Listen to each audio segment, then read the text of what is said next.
Guys, tonight we are talking wide receiver and running back dynasty prospects, and we brought one of the best in the industry to help us do that, so stay tuned.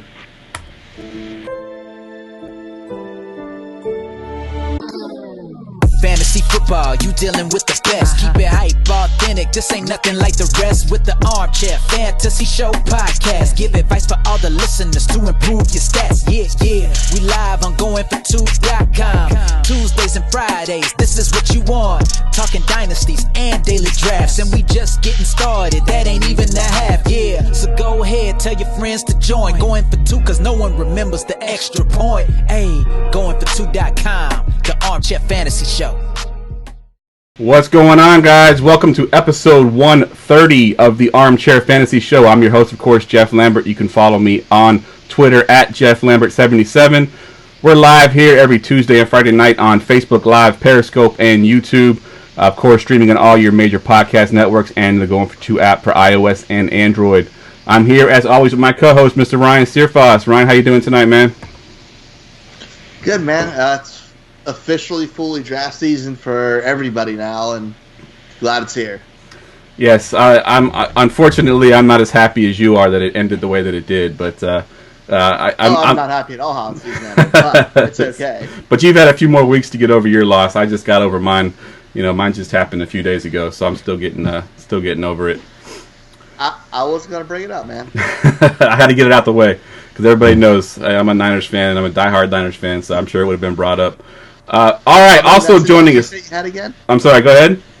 How many messages do you wake up with Monday morning? 400 plus, because I turned my phone off after I knew we were going to lose, and I didn't want to talk to anybody. Woke up the next day with 400 messages, so yeah, it was not good. Not good at all. All right, also joining us tonight, he was on last year around this time, Mr. Andy Singleton of ExpandTheBoxScore.com, which y'all know is my sponsor for the War Room show that we do. You could follow him on Twitter at People's Pen. Andy, man, how you doing tonight?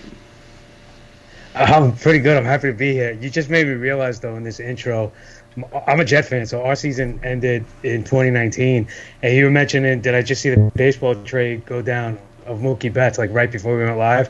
And you said, yeah, I know you're a big baseball guy. You just made me realize why I'm a big baseball guy, because I'm a Jet fan, and our season is usually over by this time. It's also why I cover the NFL draft so heavily, I guess. One, because we have the time to do it, and two, because we're hoping to find that next piece that's going to get us to where your team just was. But yeah, let's go, guys. I'm happy to be here. Ready to talk shop. All right, good stuff. Well, go ahead and expand we talk about a lot on the podcast, especially on the War Room podcast, about your website, ExpandTheBoxScore.com. Go ahead and give the listeners a little rundown of what you do over there. All right, I'll try to. And first, I got to apologize. I haven't been doing much video lately, so I apologize if the stash is offending anybody. It started as a joke, and it's just continued to linger for a couple weeks now. And after the Sam Elliott commercial with the Doritos and the Wiggle, I'm working on a new trick. So expand the box score, though. Listen, this started, I've gone down to the last 6 Senior Bowls. I'm heavily into the draft. I love covering prospects, especially on the offense. And just for me, one of the things that just seems to be more natural is wide receivers. Just I feel like it just speaks louder to me than other positions. And one of the things I've always looked for was targets for college, and that's really where this whole thing started. So we basically take the stats from every game and give you everything you could possibly want, from down and distance to when in the quarter it happened, where on the field it happened, touches, red zone efficiency, first downs, anything you could derive from the box score. We literally just take the box score and expand it. So all that for $20 a year, literally $20 a year. I mean, it's less than $2 a month. So, and that's not to vacation or get rich. That's literally to house the site and be able to give some rewards to the guys that are working so hard for me. So hopefully everybody's appreciative of it and enjoying what you're seeing with it. We opened it up now to have a free 24-hour trial before you have to register, so you can go and get a glimpse of what's there. I'm trying to think what else. You can sort things however you want. You can by class, by position, by conference, by whatever you want. It's fully customizable. So go check it out, and there you go. ExpandTheBoxScore.com. Yeah, it's definitely a site that I use a lot this time of year, because I'm not a huge college fan, as Ryan knows, and this is my time of year to kind of study up on these guys. And whenever we do a podcast on prospects, I have my little laptop over here with all my stats, and that's the site I have up right now. Actually, it's expandedboxscore.com, because everything I could possibly want as far as stats is right here at my fingertips. So, and also you said it was $20 a year, but if they use my my promo code GF210, they can save 10%. So. An even better deal for you guys if you want to check that out. Like you said, a 24-hour free trial as well, so you can see if you like it. It's awesome. I've been using it now for a little over a year, so good stuff, man. Good stuff. All right, so you mentioned the Senior Bowl. I know you go down there every year. We brought you on last year to kind of talk about it as well. Let's go ahead and just jump into that a little bit. Just start off with a couple of guys that kind of stood out to you. I know you go there early and you kind of catch the practices and everything else, so you see guys that we may not see that in the game do anything. So what guys stood out to you this week? Yeah, to me, the game really is meaningless. This was something I learned my first year there, and it just becomes apparent when you see that, the majority of people are Thursday's the getaway day, where everybody's out. Tuesday, Wednesday, Thursday, the 3 practice days, and it's an all-star game. Guys are having fun. Guys are, celebrating their accolades, their final collegiate performance. This is a week that they get to spend with the teammates. This is not the combine where, they're just with a couple teammates or just, trainers and agents or whatever. So this is the last real college team environment that they're in, and it's an all-star game. So they're there to have fun. So the game is fun. You can glean some kind of things from it, but it's really, really irrelevant from a football game aspect. The whole purpose of the Senior Bowl is really the practices, and even that so much is not necessarily performance. Like Jordan Love is a guy that's being heavily talked about this year. I'm not really impressed by what I saw, but what you're looking for is improvements from day 1 to day 2 to day 3. You're looking for how these players carry themselves. Just to kind of put it out there. Similarly, Jalen Hurts is another quarterback that's kind of, a lightning rod in this draft, and didn't hear so many flattering things about him as far as character. Not when the camera's on, but when the camera's off. So, these are the kinds of things you're trying to figure out about players, and just see athleticism, see real size. A guy like Denzel Mims just looks longer in real life than he probably does on television, and doesn't look as athletic, but just somehow finds a way to get it done. So some of the players that stood out to me were definitely Denzel Mims, Van Jefferson, and Colin Johnson. Just sticking to wide receivers. Those are probably the 3 guys that stood out the most this week. Nice. Or that week. It's already 2 weeks ago. Yeah, it's already been 2 weeks, exactly. I said the same thing. It flies by this time of year. What about on the flip side of things? Anybody you went in thinking you were going to see this guy pop off the page and just didn't kind of live up to the expectations? I would say more so from the running back position, but that to me is really the hardest one to gauge, just because there's really not much contact going on for the running backs, and you're looking mostly at pass protection, which they get very limited reps in. You're looking, for hands, that kind of stuff. Receivers are really the one position, the receivers and defensive backs, as well as the trenches, the offensive line and the D-line, are really the only 2 positional groups that really go head-to-head for all 3 days, where you get to see people get exposed or really stand out and shine. Right. So for those reasons, that's kind of another reason why just the wide receiver position really gravitates to me. I wouldn't say necessarily guys that didn't stand out. I think going into this year, my expectations, the bar was a lot lower for the wide receiver position as a whole, just because this is a talented class, as a lot of people have alluded to, but it's all underclassmen. So I wasn't expecting to see anybody that was going to crack the top 10. Good so point. To come away and say the 3 guys I mentioned at the top, I wouldn't be shocked if they wound up sneaking into that top 10. One performer that was the one guy that I thought was really looking forward to seeing, so this would be the disappointment, was Brandon Ayuk from Arizona State, who by all accounts is kind of like Deebo Samuel, and better than his former ASU teammate N'Keal Harry, who we all know, what happened with him last year. So I was expecting to see him and looking forward to see him, but he sat out after weigh-ins with an undisclosed injury, and the word on the street was this is just because he can only hurt his draft stock at this point, so Right. He's getting good feelers from what I was led to believe. So it was just basically like, don't hurt yourself, don't risk it. If he needed to go, he could have. Wasn't anything to worry about. But that was really kind of the feedback I was getting. All right, yeah, that makes sense. I mean, those guys, it's a big risk to go out there and play that game if they are one of those top, prospects already. They don't want to get hurt out there and then ruin their draft stock for sure. Ryan, do you have any questions about the Senior Bowl before we get into the running backs?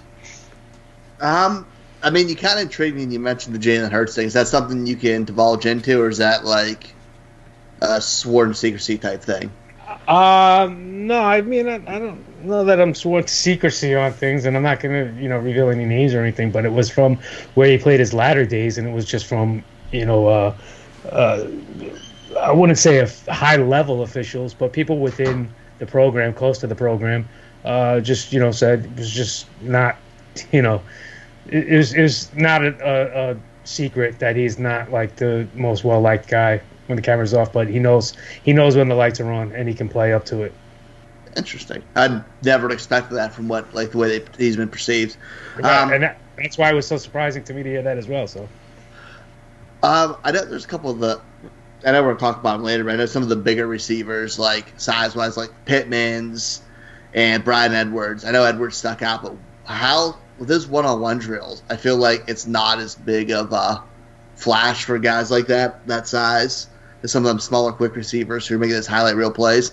How do they separate themselves there for you?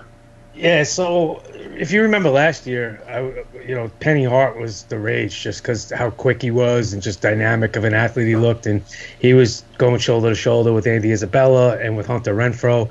And, Penny Hart is like, castaway in the NFL at this point. I mean, I know he's rostered, but he didn't get a chance to show anything at this level yet. So that was kind of, a little discouraging from last year. But this year, as you mentioned, there were some bigger guys.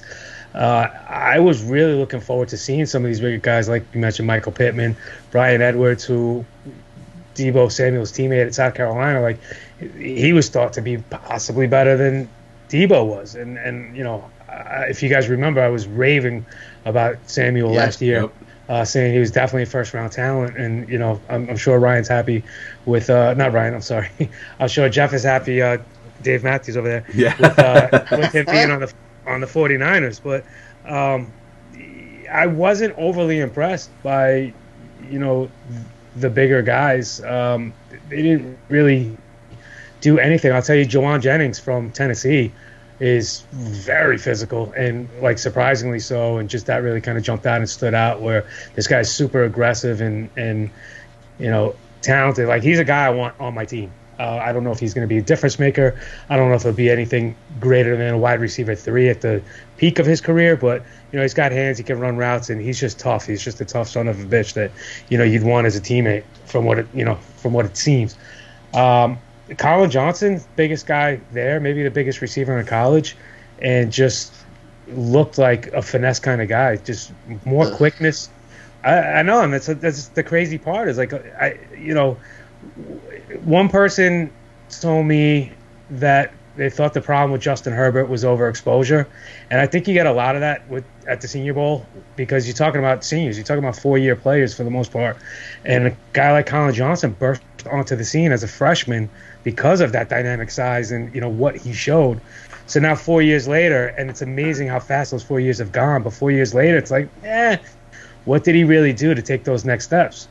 What, the size is still there, the speed is still there, and his footwork and his route running were on display, and those were definitely something that kind of stood out to you. You see the intrigue, Kalijah Lipscomb, I didn't hear a lot of people impressed with him, the kid out of Vanderbilt, but I thought there was some talent there. I liked what I saw. He had some nice size as well. And then probably the biggest guy that stood out to me, probably the best slot guy from this year's class at the Senior Bowl, for me at least, and this is kind of the parallel with big receivers, was James Prochet from SMU, who was saying that he learned a lot and he keeps very close touch with Cortland Sutton, going back to that big wide receiver type. So he was very impressive to me. I know he's like a rung under what people were saying were the winners of the week, but he's definitely a slot guy and just super productive and tough as nails. He's just a competitor, and I labeled him my Terry McLaurin from this year. Not to say he's going to live up to the production McLaurin did. He's not a speedster like McLaurin. It's a different type of player. But as far as the toughness, as far as like off the field, cameras down, hey, I'm a nice guy. You want to have a conversation with me? Let's hang out. When we're in the moment, it's flip the switch, and I'm running into the walls for my teammates and hyping people up. So that's awesome. It's that type of player, and that was what Terry McLaurin showed me last year. And just talking to him, off the field as well as seeing him, interact with his teammates and stuff. And that's why I gave him kind of that comp. But overall, the class was solid. I would say I had 4 big winners, and then 4 in that next tier out of the 16 that were there. I would say half 8 were winners and 8 weren't losers. Just 8 didn't jump out at me. All right. One other guy I wanted to bring up. Sorry. Go ahead. Was Antonio Gibson. I just watched him recently. So intriguing. He's absolutely electric. He does everything. Where was he working at more? I know he plays some wide receiver, played running back. He was a return man. He did everything. Yeah, was he getting reps and showing up? I didn't see him much in the getting receiving reps. He was working more as a running back, and I was excited to see him too. He was somebody that Jim Nagy was talking up a lot, and you look at what he did, and he kind of fits that Tony Pollard mold where it's just kind of like comes out of Memphis, and you got a gamer. When high school athletes come out into college, right? You see some are wide receivers and some are just labeled athlete because we don't know what to do with this guy yet. Tony Pollard, Antonio Gibson, kind of, in that role where it's just like find a place for him to play because this guy's going to help your team some way. But because he was working out mostly as a running back, I didn't really get to see enough of him to feel like, oh, okay, I see it. You know what I mean? It just wasn't enough. There's just not enough really there, at least from my perspective, for the running backs to really come away with a conclusion of like, okay, he sold me. Right. He won the week for me. You can make that happen. Josh O'Kelly stood out, and I think that was more just because he was getting hyped up. A lot of people were talking about him. He was the Zach Moss replacement who everybody I talked to was looking forward to seeing, the Utah running back. Zach Moss pulled out of the game. Josh Kelly took his place, and then Josh Kelly was probably the unanimous running back winner of the week. But Antonio Gibson didn't do anything to disappoint. Just didn't really have enough opportunities to really kind of stand out. All right, good stuff. A wealth of knowledge, guys, right there. I mean, this guy knows his stuff. So we're gonna go ahead and jump into some of the running backs here. Just in general, not just from the Senior Bowl, but just overall.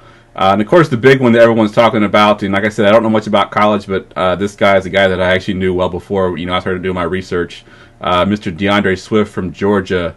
What do you see from him coming into the NFL? Oh, this is so challenging for me because he's like everybody's favorite, right? And if he went to anywhere but Georgia, would we feel the same way? That's my question. I mean, I'm curious to know what you guys think of him, and then I'll kind of weigh in because they tell you he's the complete back. They tell you, people that are familiar with the program over the last couple of years tell you, wow, this guy might be better than Chubb and Gurley, and you're like, whoa, Georgia's become running back you, right? So right. It's like to hear that kind of stuff, you're like, whoa, but does he really do anything that you just visibly see like, oh man, that guy's better than Todd Gurley? Well, that was a play Nick Chubb couldn't pull up. You know what I mean? It's like, I'm not saying he's bad. It's just like you're elevating him till I can't already. And to me, there's production, but it's not really like earth-shattering production. This isn't Jonathan Taylor type numbers. And then other people say, oh, but the talent's there. It's just they were conservative with him. And all right, I mean, you can play this angle any way you want. I think he's definitely solid. I don't know that there's a unanimous number one running back in this class. Whereas the last couple of years, I felt there was that guy. This year, I don't feel there's that guy. I'd be happy with any one of the top 3 to 5. All right. Well, Ryan, I know you had a mock draft just recently, and you had Swift going number 1 overall. What are your thoughts on Swift? Yeah, I think right now I have Swift as my number 1. I think there's 3 guys right there who, depending on landing spot, that order could be placed anyway.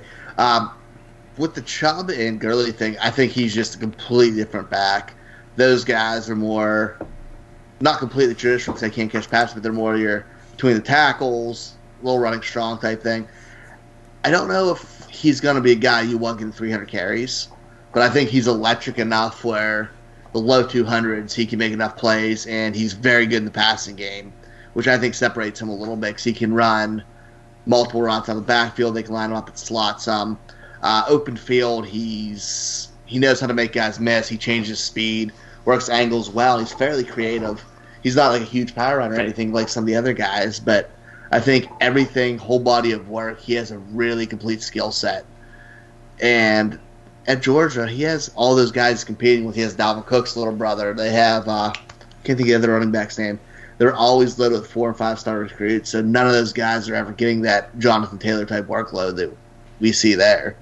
But the little mouse isn't always a bad thing. But if you told me Jonathan Taylor's your number one, DeAndre Swift's your one, or J.K. Dobbins your one, I'm not arguing you.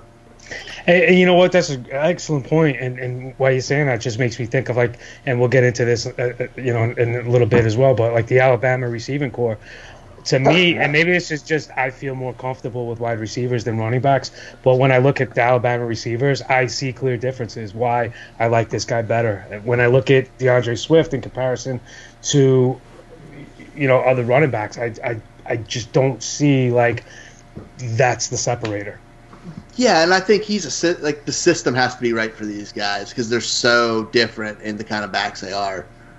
Because I want to see him in a Arizona type offense where it's spread out. They're getting him the ball in space because that's where he's dangerous.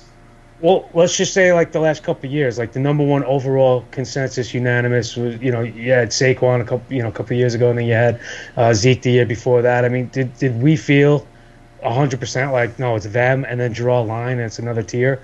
Do you feel that same way with DeAndre Swift? And that's where I have the pause. No, because I think those 3 guys are in that tier together. I literally, in my grades, have them, 85.5, 84.3, and 84. They're literally right there in my grading. There's no huge difference. Nice. The Barkley year, it was him. Zeke's year, it was him. Right. And Last year, it was a little bit iffier. Okay, and that's how I thought Jacobs was RB1 by far. I don't feel like there's that separation with Swift and the rest of the pack here. No, but I think the rest of the pack's better than we've seen. Okay, and that you know what? That's equally good then. Yeah, good stuff, guys. Good stuff. Touch a little bit on a couple of the guys that I got on my list here with J.K. Dobbins and Jonathan Taylor. I know we just mentioned them a little bit since we are running a little bit long here. If you could just touch on both of these guys, J.K. Dobbins and Jonathan Taylor. And Ryan, we'll go to you first this time to talk about those two guys since you got them ranked so closely as a Swift. Like I said, similar thing. Those guys both can do everything. It depends on your system you want. If you want that guy with more speed, a little more versatility, I'm going J.K. Dobbins. I think he's a playmaker, just an electric playmaker.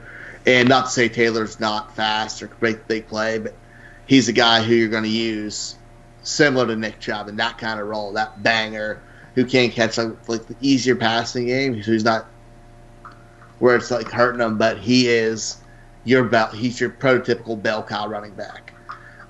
My only real gripe with him is he has an absurd amount of mileage on him. He has 6,000 yards close to 6,000 yards in 3 years. It's a lot of running for a guy. But I think you can't go wrong with any of these backs. And it's just going to be landing spot. What about you, Andy? Are you worried about workload for any of these guys because they got so many carries in college? No, not initially. Not right out of the gate. I mean, we're still talking about anywhere from 21 to 23-year-olds. So still young enough to not really feel like, oh my God, can he do it? Long term, down 2-3 years into this, maybe. But right out of the gate, not so much. You look at the top. My number one running back in this class was Etienne, and I was sad to see him go back. I think Dobbins is the next closest thing to that after you get out of Swift. I think when you look at some of the running backs that decided to go back, when you look at Hubbard, when you look at Etienne, this class is not as deep as it was once perceived to be. This is kind of a lesson for dynasty owners to not always say, oh, I'm going to trade out of this year's draft because next year's draft is even better, and I'll give you this year's pick for 2 next year, and I'm winning, because you never know what's going to happen. So good point. Everybody was thinking this was going to be a loaded running back draft class, and as Ryan was just saying, the second level might be better than the last couple of years, but we're only talking 3 guys. We're not talking much more than that. As far as at least what we feel comfortable with. When you talk about Jonathan Taylor, I love him. How can you not? He's from Jersey. He's a Jersey product. I think he's going to be a little bit of a landing spot kind of dependent person, depending on the scheme he's in. If he's going to get the full volume, I don't think any college running back is incapable of being a receiver.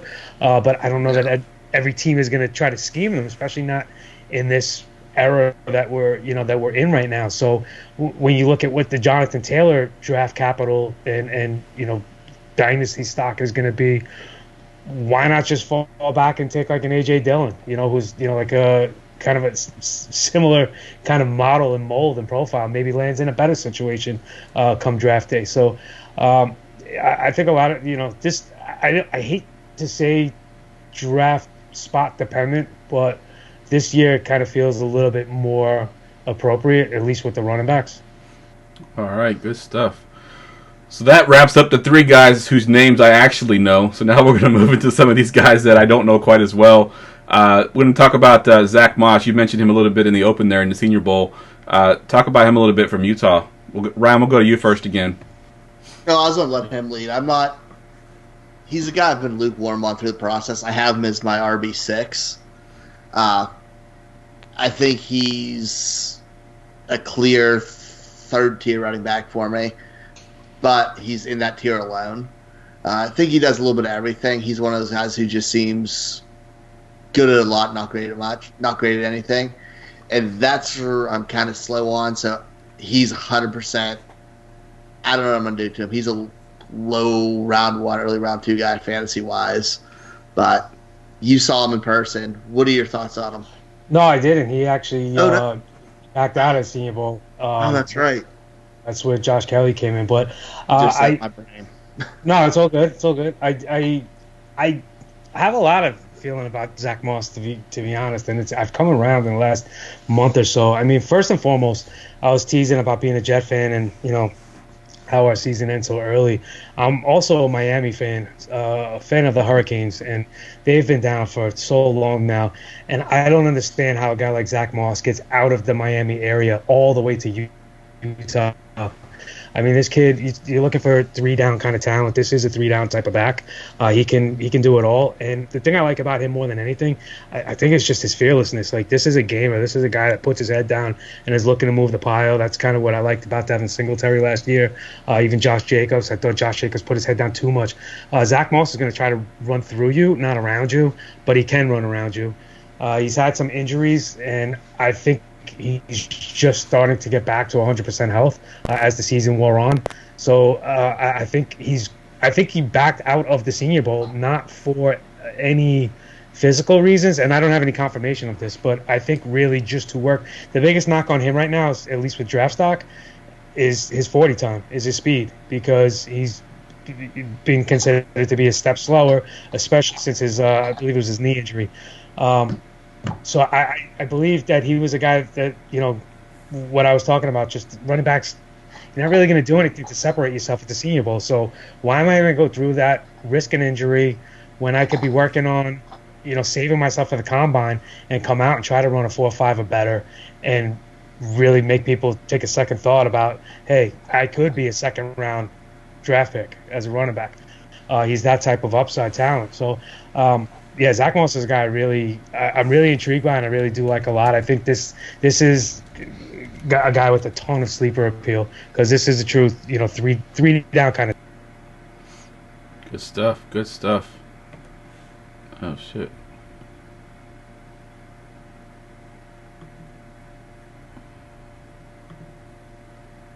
What the hell?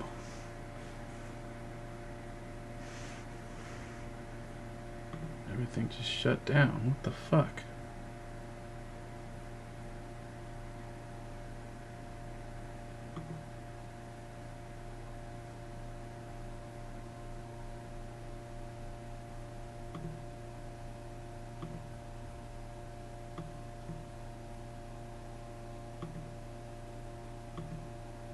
should be getting talked up significantly. He's my wide receiver 3. All right, I lost y'all there for a second, but I'm back now. I don't know what happened. Yeah, I said love Jefferson, but we're going to bring him up. But yeah, you're right. The LSU team was just everyone, man, performed. Good stuff, guys. I don't know what happened. I actually lost y'all. It's a good thing that the podcast kept on going, but for some reason I lost Skype. It just shut down on me. Let's go ahead and move on to the next running back on my list here. And Ryan, I'm going to go to you first because I know you're a huge fan of this guy, but Cam Akers from your team, Florida State. Yeah, I mean, we talked about it a little bit on the good amount of the war room. I think Akers was just his line ruined his life. They were ranked 120th in the country. They didn't create any movement. He had guys in the backfield on every play.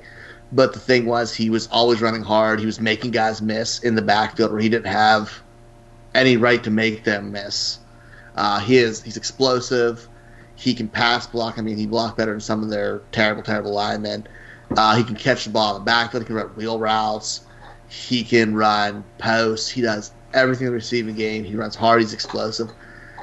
I think he's a guy who's going to blow up the combine. We're going to see a nice little jump in draft stock, but he has a complete skill set, and just because of what's happened to Florida State as of recently, I think it's hurting the way he's being viewed. All right. What about you, Andy? What are your thoughts on Cam Akers? Yeah, I'm not as high on Cam Akers. I want to be. I really do. I really want to be higher on him than I am. And it's not that I don't think he can play. I just think he's athletically just a notch below.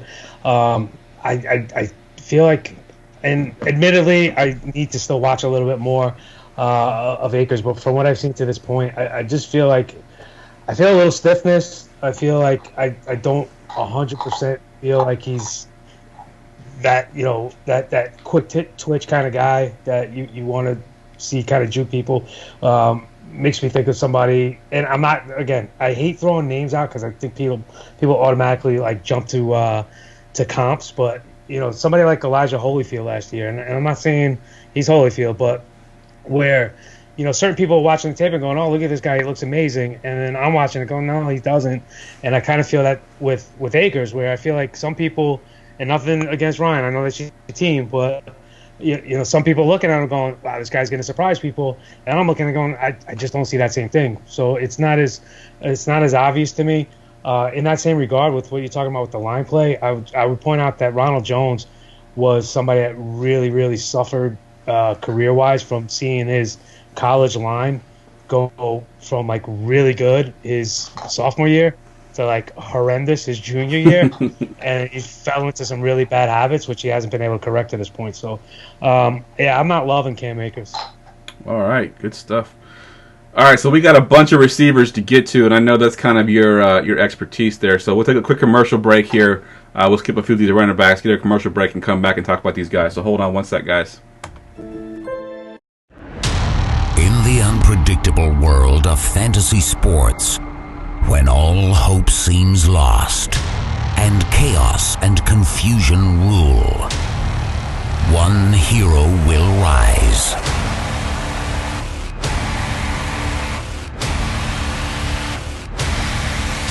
And change everything. Going for 2.com.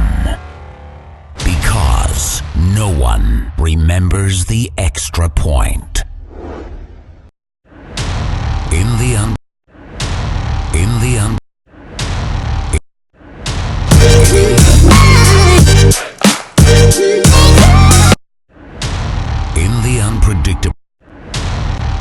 unpredictable world of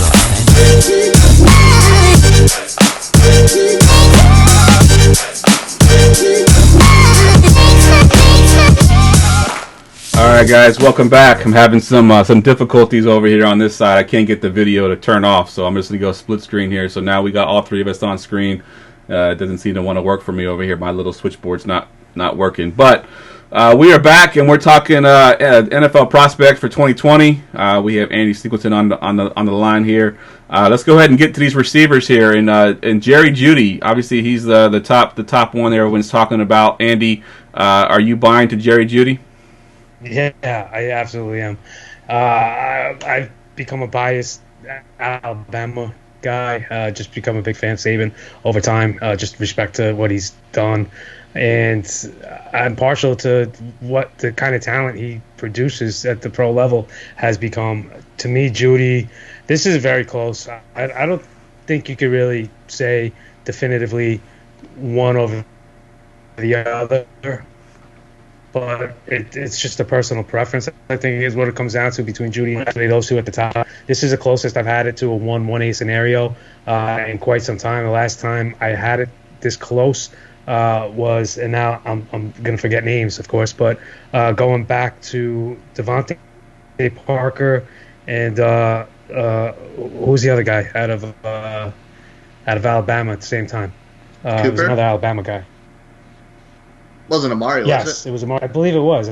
Cooper and Parker were in the same class, I believe, with Kevin White and all them. Sounds about right. Yeah, I think so. And right, and Amari was my 1A with Devontae Parker, and here we have, Judy as my 1 and CeeDee Lamb as my 1A. I love Judy. I'm hoping. I know it's not going to happen again because my team sucks and wants to win just enough games to take themselves out from getting any meaningful help. So we're not going to probably be in a position to draft Jerry Judy without trading up, which I don't see as happening. But I think he's going to make any offense better. He's just, I said overexposure before. He just can do it all. You watch his quickness and just how he gets on top of defensive backs and just does things that are unnatural. Just his change of direction and the quickness and the burst in which he does it, where he's just he's stride for stride with a DB, and then he's on them and it looks like assault charges filed the way it just looks all what does to some of these guys. I like Lamb a lot. He's coming around. 2 interesting points I'll give you of note. One from the Senior Bowl, one from Jared Gray, who does the IDP 411 podcast for Expanded Box Score. He said he stood next to both of these guys this year, and Lamb is clearly a little bit bigger than Judy, both height and weight-wise. So I know they're listed very similarly, but he said it was clear distinction, like Lamb is the bigger of the two. The other thing I found very interesting, and I'm sorry to be rambling so much, but no, you're good. I heard in Arizona guy, and I overheard this. So I don't know what level he's with, but he's definitely with the team. I don't know if he's a scout or film production or whatever, but he was getting teased by some another organization saying, hey, this is the year of the wide receiver, and you guys went so heavy last year, and it sucks that you took yourselves out of the running in the year of the wide receiver. And his response was, everything I'm hearing says we're going wide receiver again in round 1, which of course fuels the speculation that Lamb is the guy to the desert to pair back up with Kyler. So if you want to buy into that, there are some rumors that I would give some credibility to. Huh? Interesting. We had that. I had that conversation about that today because it's in every mock draft recently. I was talking with Matt Hicks about it for Dynasty Draft Frame, and I'm like, I hate that everyone keeps saying the receiver again, but I believe it can happen. That team has so many needs. Yeah, that's kind of crazy that they would go with another receiver after what they did last year and going basically receiver in every round, it seemed like. All right, Ryan, I'm going to ask you about Jerry Jeudy because I recently did an article. It's not only that, but go ahead. Did I freeze? No, I said that a while ago. I was saying not what's even more surprising is not just what they drafted last year, but that they also had Christian Kirk there. But I don't know why that took so long to get out. Ryan, so I recently did an article on Fantasy Pros, and I actually took Jerry Jeudy as my 101. How stupid would that be if I took him 101? I don't think it's stupid. I'm not against taking any of the 2 receivers or 3 running backs at that 1 spot. I think Judy's as safe as you can get because everything he touched on, he does everything. He puts corners in a spin cycle. Coming off press coverage, they can't get their hands on him. He runs all the routes. They can move him around. He literally does everything. He's crisp. He can produce right away. I love everything about Jerry Jeudy's receiver. I'm the same way. I have him 1 and 1A, and he's phenomenal. I wouldn't be mad at it at all. All right, good stuff. Let's go to the other Alabama receiver, Henry Ruggs. What are your thoughts on Ruggs, Andy? I'll keep it simple. I like him as a player. I don't know how much he was a benefit of just being in that offense and just utilizing that speed. I would say, to me, if you want to give kind of a label, somewhat of a tougher John Ross. I mean, it's just that kind of, game-changing speed. He is rumored to threaten the all-time record. There's others that say he won't come close to that, and there's others that say he's going to be challenging, 4.22 speed, which would be, you have to watch it in slow-mo to actually see him run it. It'd be that fast. But definitely a talent, but I'm not looking to draft a guy that high off of one trait. Right. And I'm not sure that he has a lot more than just speed. What about you, Ryan? Do you feel the same way about Ruggs? Yeah, he's a guy. I watched him early on. He was one of the earlier receivers I watched this year, and he started out really high. And you just keep watching guys with a little bit more complete skill set and do a little bit more, and he just keeps dropping because other guys are just better. And I think he's going to be more of an important for an actual football player than a fantasy player because those deep threat guys, yeah, they're great for best ball. They can maybe win you a game or a week. But he's not going to be that skill set where he's a target monster and he's producing every single week. He's going to be that end of the first round for me. I love the speed. I think it's exciting. And he could be a Deshaun Jackson type, but that's not something you want to build your fantasy team around and take early in the draft. That's a good point. It is. I could see where he could be more of a Deshaun Jackson type, big play, best ball type player. Whereas, on fantasy, you don't want that guy to have that boom and bust type appeal. All right, let's move down to let's go to Jalen Reagor. Recently, the War Room just released our Jalen Reagor show, and from TCU. A bit of a smaller guy. He's only 5'11", 195 from TCU. What are your thoughts on him, Andy? Well, I love this guy. I've been all season. I've been on him since the last 2 years now. Just definitely a dynamic, complete kind of player. He reminds me in some regards, and I don't want to keep using names because I don't, especially comparing multiple people to the same person. But it kind of gives me like that Deebo Samuel kind of feel, where it's just like this is a guy that is better than you think.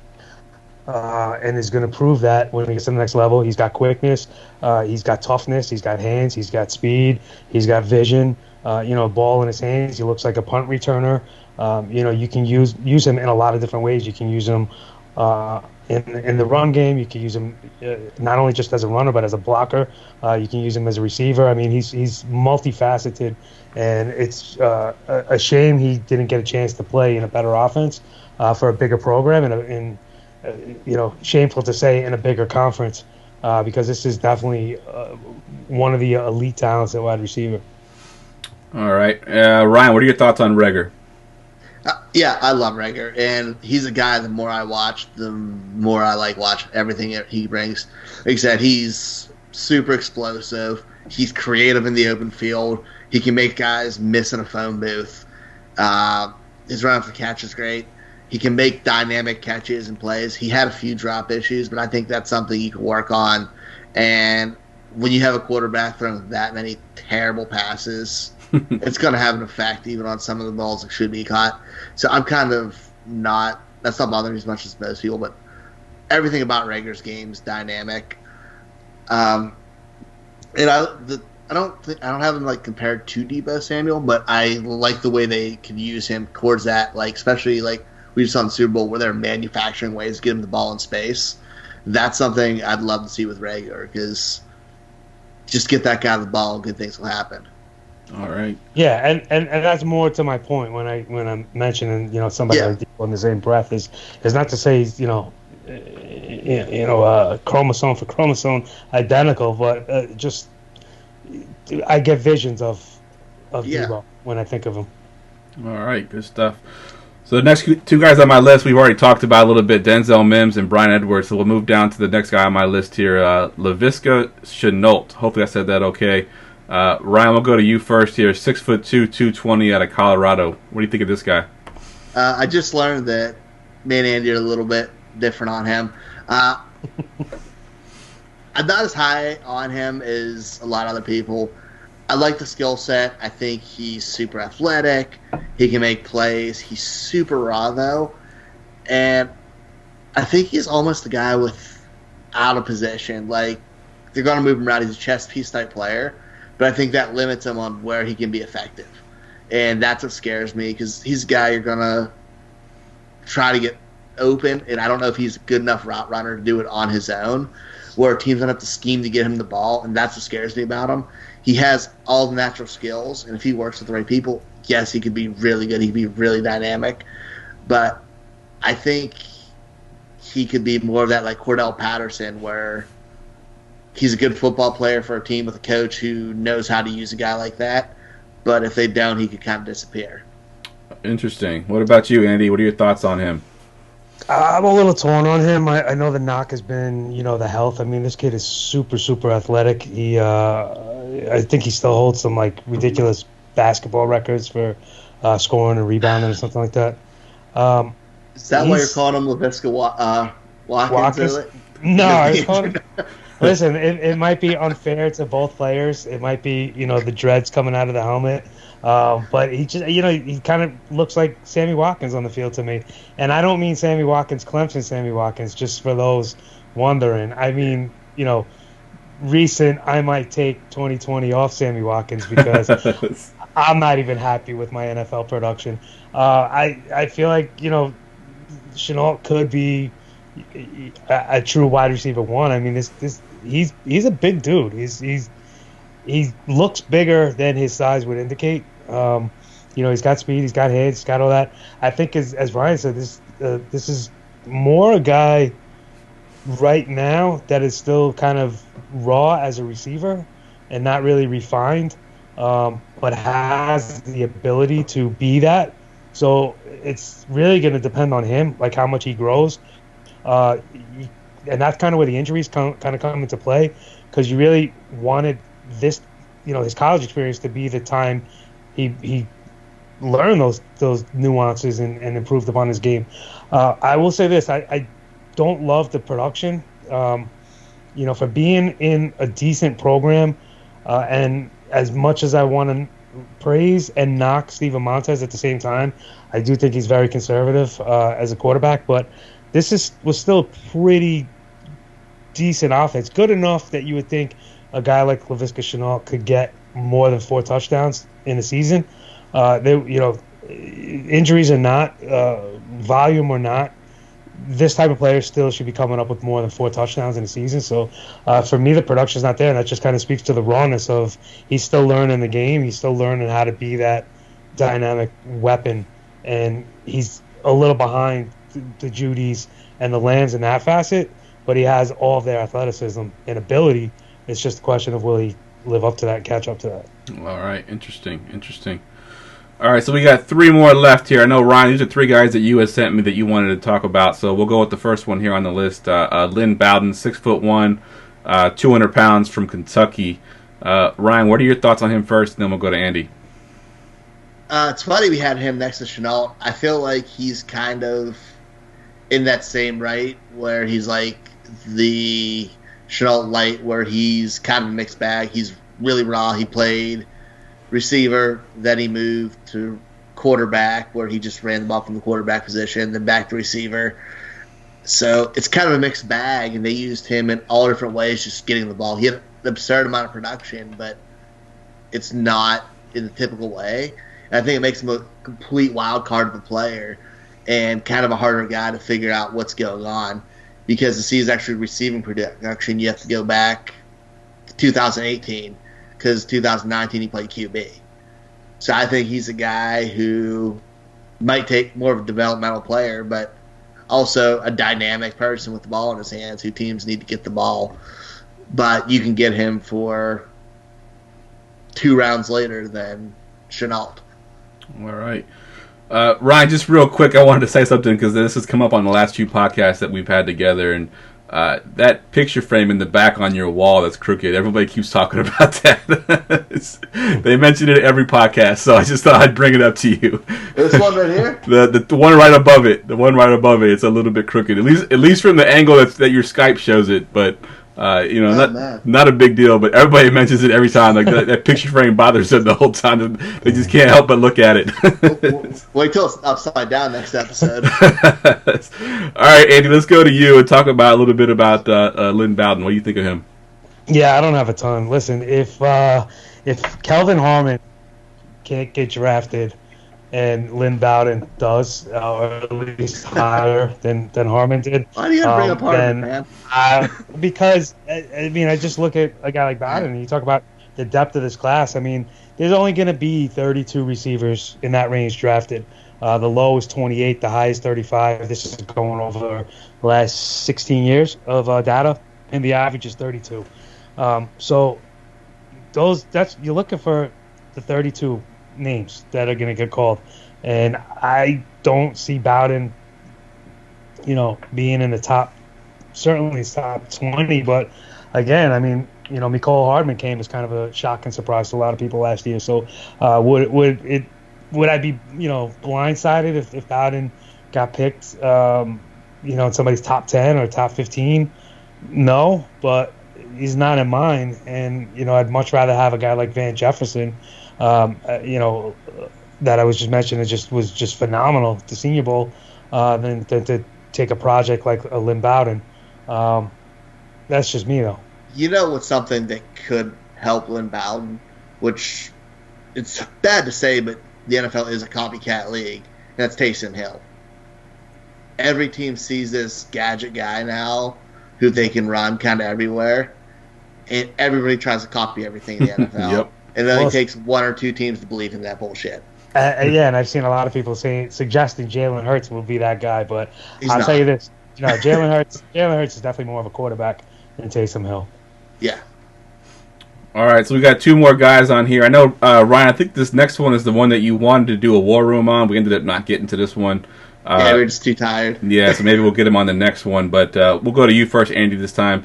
Antonio Gandy Golden from Liberty at 6'4", 220. What are your thoughts on him? He was a participant. He was somebody I was looking very much forward to seeing.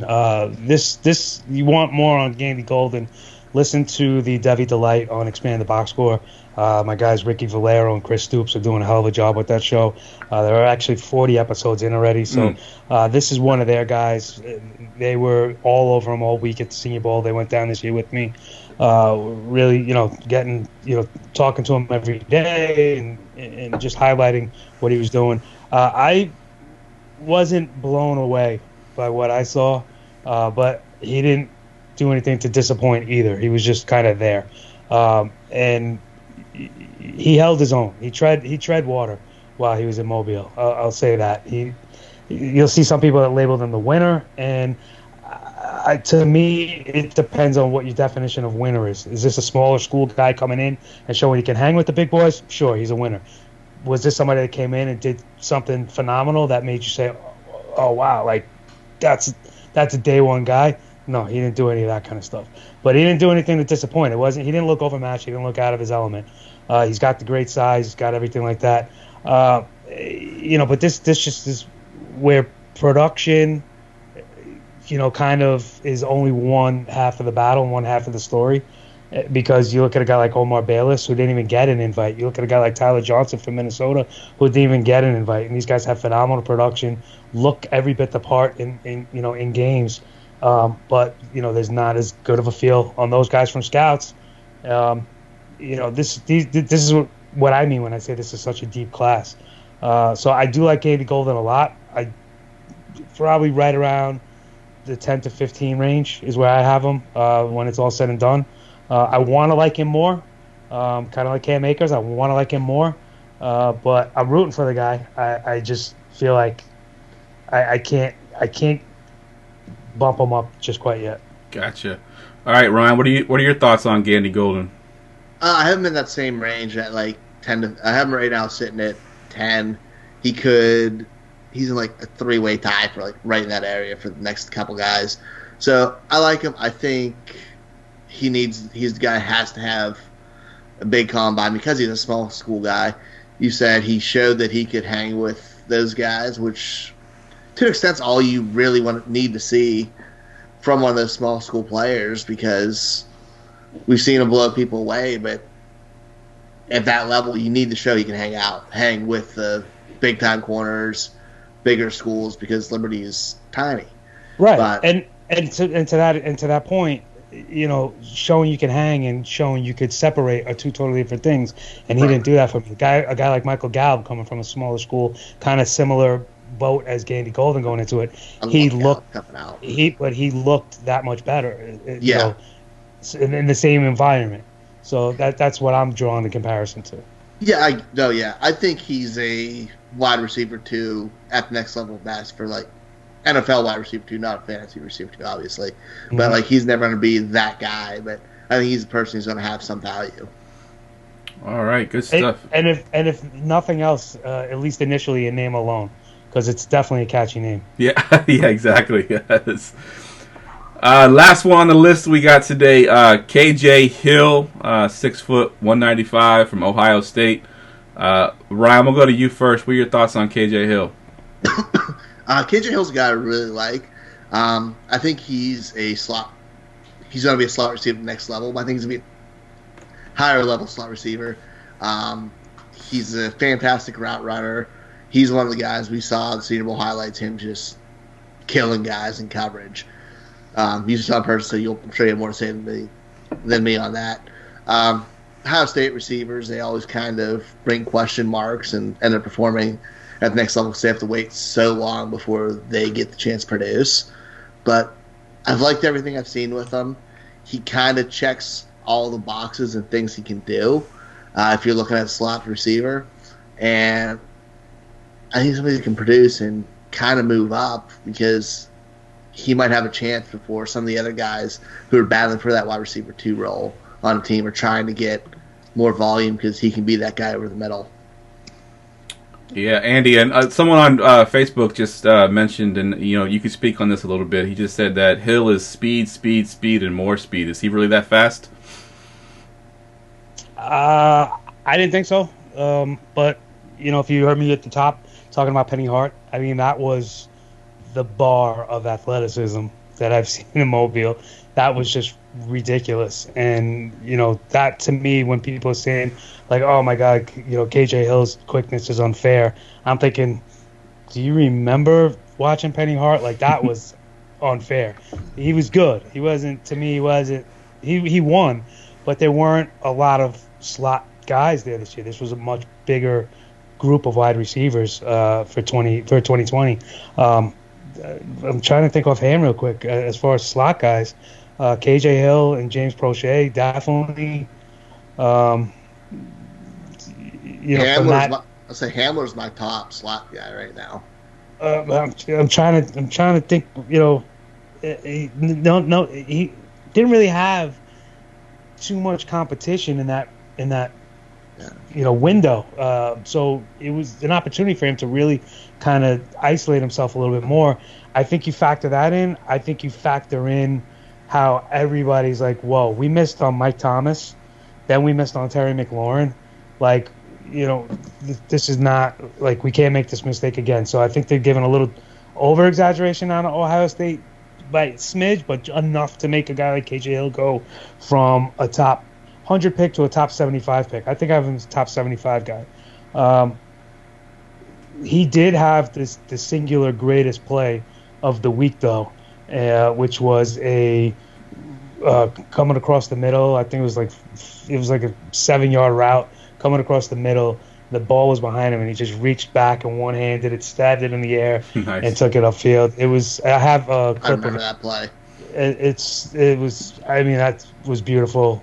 That would have been beautiful on Madden, let alone that it was done in real life. It was gorgeous. But in some fashions, when you look at that kind of stuff, you think, okay, maybe maybe there's more here. Maybe this is a guy that could explode and be something more than just a slot guy. Be like a Sterling Shepard type or something like that. So I think that's that view at him. I think that's kind of the range of outcomes on the upside. So if you're looking to gamble, gamble there.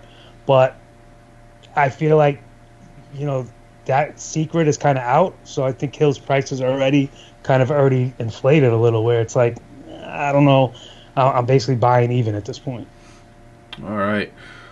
Good stuff. So that wrapped up the receivers there. But Andy, before we get to our Forgotten Fantasy Player of the Week, I wanted to ask you, we'll go back to running backs and also do receivers as well. Give me a couple guys that you think that might be flying under the radar that might have some fantasy impact, some guys that no one's talking about. I know last year you came on and you were kind of pounding the table a little bit on Devin Singletary, and that worked out pretty well. I actually drafted him in my Dynasty League, so thank you for that. But is there any guys this year that aren't being talked about that you were kind of high on that the rest of the group isn't? Prochet I mentioned before, but that's another like a second level guy. Van Jefferson, Denzel Mims, Rieger, Brandon Ayuk. Keep an eye on Brandon Ayuk. Zach Moss, I definitely think is going to be somebody from the running back position. Just moving around, just on the offensive side of the ball. Justin Herbert would have been the 1-1 in most years. It's unfair to him that he's got Joe Burrow, who just put on arguably the best season in college history, and Tua, because he's a legit 1-1 type of player. Whether that leads to dreams of a Super Bowl or not, I know there's people that are going to say, oh well, his portfolio is a little underwhelming, but he's what you're looking for in a quarterback, everything.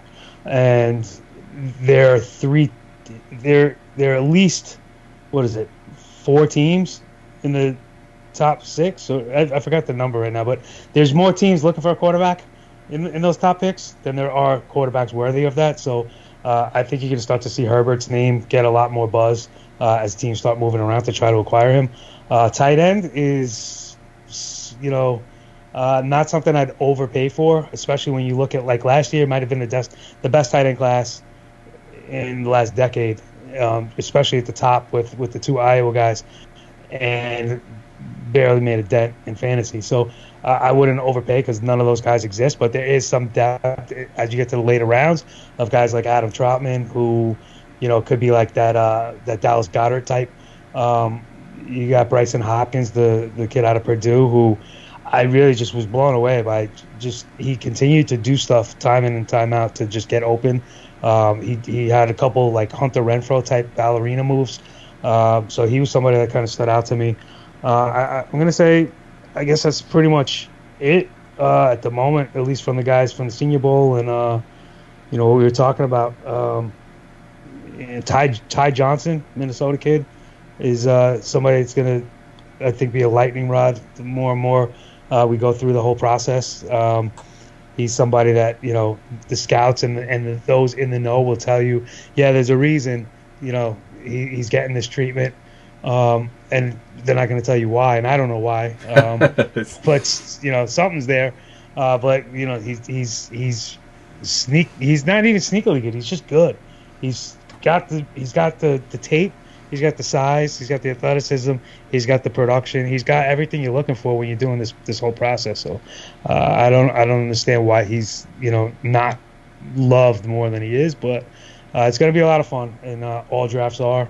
And just follow my Twitter. Try to put out as much helpful and useful information as I can as it crosses my mind. Yep, definitely, man. Definitely. As a great follow there. Again, his Twitter handle is at People's Pen. That's People's with a Z. Definitely give him a follow on Twitter. All right, let's do the Forgotten Fantasy Player. Get ready for GoingFor2.com's Forgotten Fantasy Player of the Week. All right, Andy, Forgotten Fantasy Player of the Week. Who you got for me?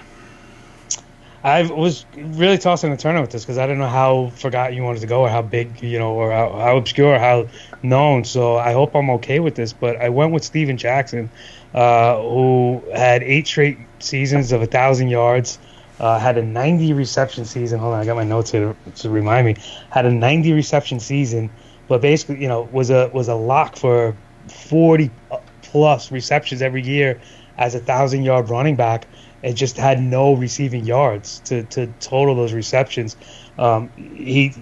You look at, like, he was a good fantasy player year in and year out, but all time, I don't know. Just the production doesn't completely line up. He's got no touchdowns, to really speak of. 78 in 160 games, which is an average of 0.49 per game. When you look at a guy like Emmitt Smith in comparison, he was at 0.80. So almost double the touchdown production. And I'm not saying Steven Jackson's not a Hall of Famer in the real world or in the fantasy world, but it was just kind of interesting to me that he's not somebody we automatically hear when we think of, like, we talk about Christian McCaffrey and the things he's doing and that kind of stuff. That was Steven Jackson, 10 years ago. That was my guy. That made me real sad because of this draft class.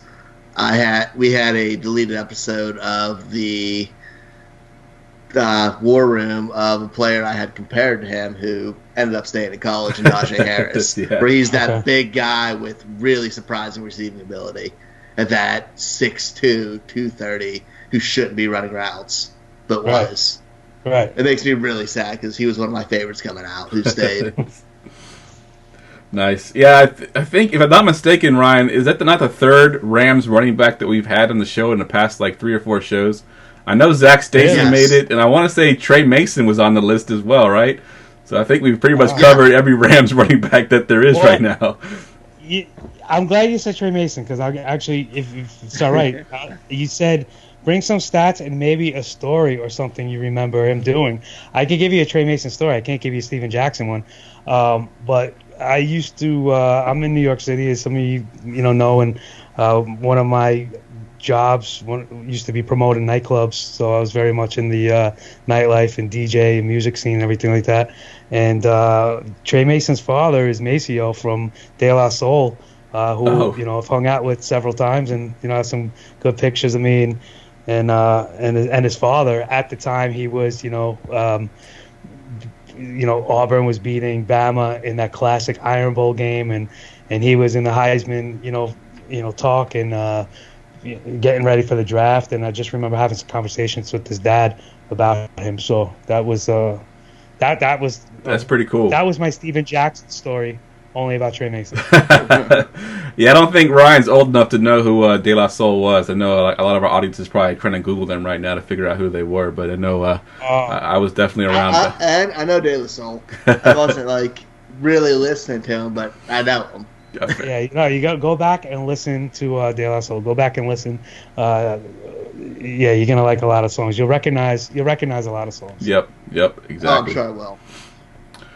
All right, guys, let's go around the room real quick and just plug your Twitter handles and what you're working on. I know, Ryan, you got a couple things coming out over there at the Dynasty Draft Room, but go ahead and plug your stuff, Ryan. Find me Twitter, Ryan Searfoss at Fantasy FB Connect. Find me here every Tuesday, Friday, or whenever we're recording. Probably Tuesdays mainly still. I think it's Tuesdays. Yeah, we'll stick to Tuesdays. The DFS show is going to be on Friday now. Cool. So every Tuesdays on here. We'll be recording some more War Room probably next week.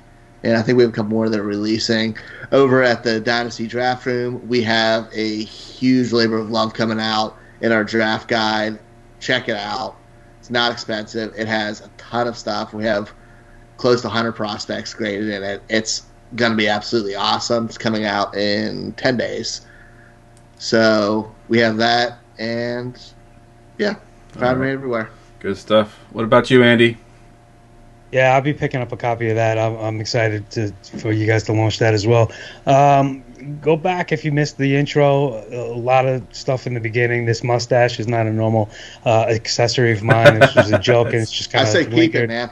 I'm gonna have to shave it, but I got some personal things going on that I'll be divulging a little bit more, in my social media, over the next couple of days and couple of weeks. But it's kind of forcing me to step back from what I've done the last few years, which is a video series, the NFL Draft Profiles. But I just came back, as we were talking about, from my 6 Senior Bowl. It wouldn't feel like February, March, April if I wasn't talking the NFL draft, so I'll still be heavily involved. I'm doing some mocks this year. I already did one mock draft.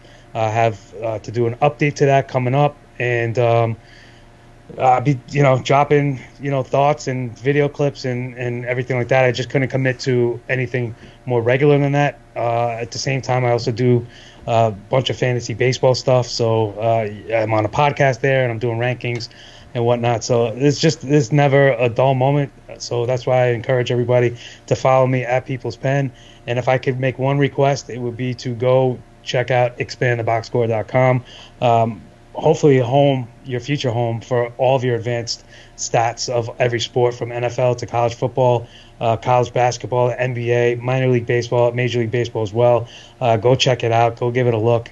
The college football is what we're founded and built on, and really I challenge you to find a deeper, more accessible, more affordable, and enjoyable college football experience. It's not easy finding college football stuff, man. It's awesome what you have.